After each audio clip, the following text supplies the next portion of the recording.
You are listening to The Evidence Locker. Our cases deal with true crimes and real people. Some parts are graphic in nature, and listener discretion is advised. Each episode is produced with the utmost respect to the victims, their families, and loved ones. San Mateo, Rizal is a vibrant municipality in the Philippines, known for its lively nightlife scene that offers a mix of traditional and modern entertainment. Located in the greater Manila area, one can expect to find a diverse crowd of locals and tourists. Whether you're into karaoke, live music, dancing, or simply enjoying delicious Filipino cuisine, there's something for everyone to enjoy after the sun sets. In 2007, 29-year-old Romy Baligula was enjoying a night out at a karaoke bar. Like many before him, he decided to take on the challenging task of singing Frank Sinatra's My Way. As he belted out the lyrics, he was interrupted by Robalito Ortega, a security guard who insisted that he was off-key and needed to stop. Tempers flared, and a heated argument ensued. Romy Baligula refused to back down, standing his ground, insisting that he was singing it his way. The altercation escalated to the point where the security guard drew his gun and shot Baligula point blank, right there in the karaoke bar. The shocking incident made headlines across the Philippines. People were stunned by the brutality of the murder and the absurdity of the argument that had led to it. But this was just the beginning. This is a story of violence, ego, and the ultimate price paid for singing a song your way.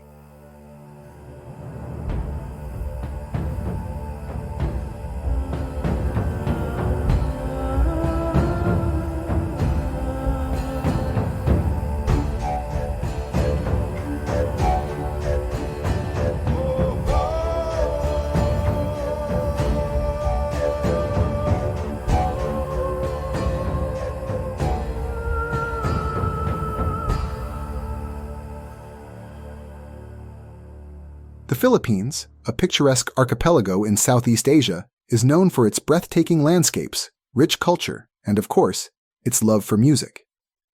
It's a place where karaoke bars light up the night and singing is a way of life. The bustling capital city of Manila is a place where karaoke is practically a national sport. It's hard to find a street corner without a karaoke machine, and people from all walks of life belt out their favorite tunes with gusto. But in the mid-2000s, this musical passion took a sinister turn, leading to a series of murders that would go down in infamy, the My Way killings. Frank Sinatra's famous song, My Way, was a global hit, but in the Philippines, it was a cultural phenomenon. People sang it at birthdays, weddings, and even funerals. It was a testament to personal triumph and perseverance. But it was also a song that, for some reason, seemed to trigger violent outbursts. The first documented murder, however, linked to My Way, was the shooting of Romy Baligula. The fact that the 43-year-old security guard shot him in plain sight for such a frivolous reason was very unsettling. Romy died on the spot, and an off-duty police officer took Robalito Ortega into custody. It's important to note that My Way had become a sort of anthem for machismo and ego in the Philippines. Singing it was seen as a statement of personal pride and dominance. When someone dared to sing it their way and was challenged, it often resulted in violence. In the years that followed, more and more reports of My Way killings started to surface. The song had become a deadly trigger, unleashing pent-up anger and aggression in some individuals. It was as though the lyrics, "I did it my way," served as an anthem for a culture of pride and stubbornness taken to dangerous extremes. In 2008, a 60-year-old man named Antonio Bellarmino was shot and killed in a karaoke bar in San Mateo, Rizal, after singing My Way. The perpetrator, a fellow patron named Rolando Bayot, couldn't tolerate Bellarmino's performance and decided to end it with a bullet. Sadly, the killings didn't stop there. In 2009, a 73-year-old retired policeman named Rodolfo Gregorio was shot dead in a bar in the province of Cavite. His crime? Singing My Way out of tune.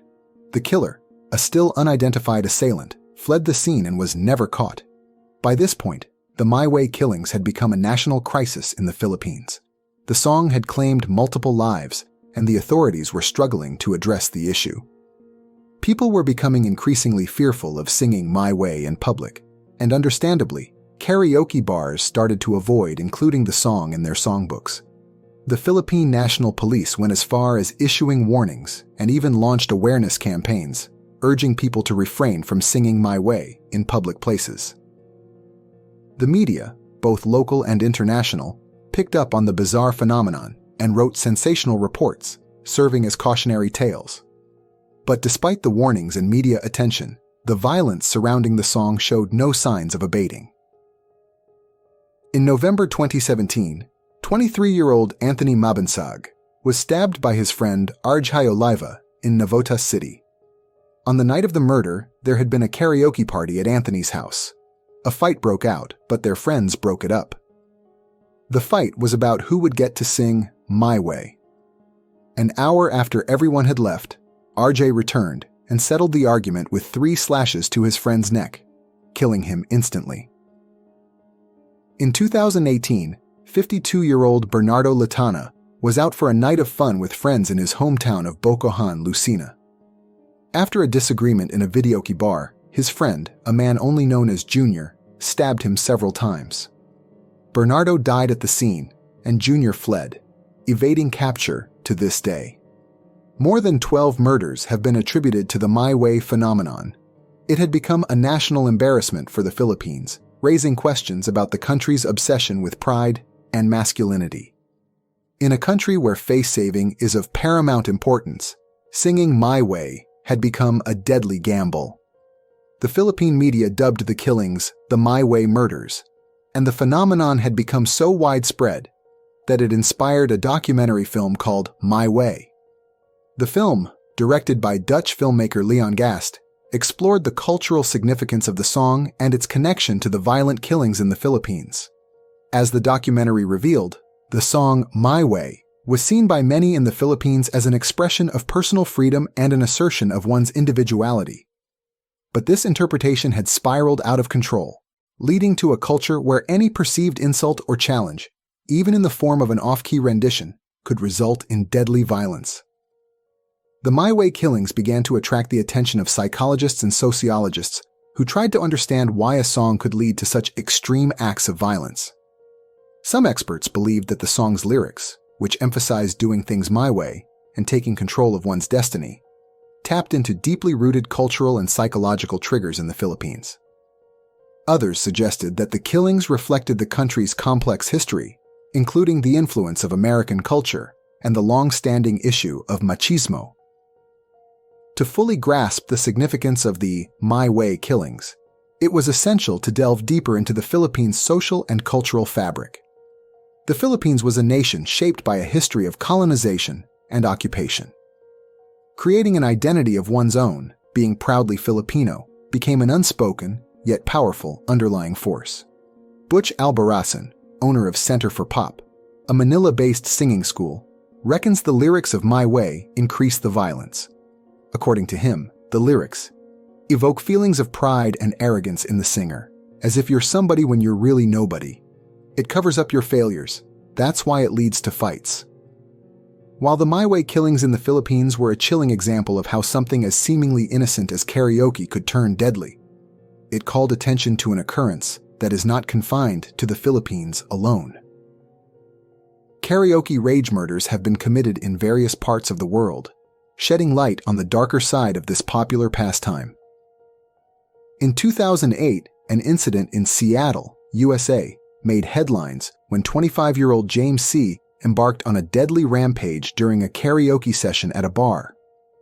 Fueled by anger over his friend's poor singing performance, James shot 6 people, killing 2, before turning the gun on himself. This horrifying event shocked the community. Malaysia, like the Philippines, has a deep love for karaoke. In 2011, a tragic dispute over a karaoke song led to a gruesome murder. A group of friends was enjoying karaoke when a disagreement over song choice escalated. One of the friends, enraged by the argument, attacked and killed his friend with a knife. Thailand, another country with a vibrant karaoke culture, witnessed a shocking incident in 2013. Two men got into a violent altercation at a karaoke bar over a disagreement about song selection. The dispute ended with one of the men stabbing the other to death. Malaysia faced another karaoke-related tragedy in 2017 when a man was stabbed to death during a karaoke session. The motive behind the killing was reportedly a dispute over who would sing next. This senseless act of violence demonstrated how even the smallest disagreements during karaoke can escalate into deadly confrontations. In Japan, where karaoke is a cherished social activity, a disturbing incident took place in 2019.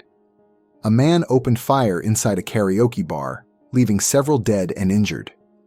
Although the exact motive behind the attack remains unclear, it's believed that the shooter had been angered by the noise from the neighboring karaoke room. This tragedy underscored the potentially lethal consequences of conflicts arising from karaoke-related disturbances. South Korea is another nation known for its love of karaoke. In 2020, a tragic incident occurred when a man assaulted a fellow patron during a karaoke session. The dispute reportedly began over disagreements about song choice and singing abilities. The victim succumbed to his injuries, highlighting how karaoke can sometimes escalate into acts of violence. These cases from around the world serve as stark reminders that karaoke rage murders are not isolated incidents and can happen in any country with a karaoke culture. The reasons behind such violence can vary, including personal disputes, cultural factors, and sometimes the influence of alcohol or other substances. What makes these cases even more troubling is that they often involve everyday people who succumb to intense emotions during what should be a fun and enjoyable activity. It's a stark reminder of the fragility of human emotions and how they can lead to tragic outcomes. As we've seen, karaoke rage murders are not limited to a specific region or culture. Instead, they highlight the potential for violence that can lurk beneath the surface of a seemingly harmless activity. Whether fueled by pride, rivalry, or unresolved disputes, these incidents serve as cautionary tales about the darker side of karaoke. If you'd like to read more about this case, have a look at the resources used for this episode in the show notes. This was the evidence.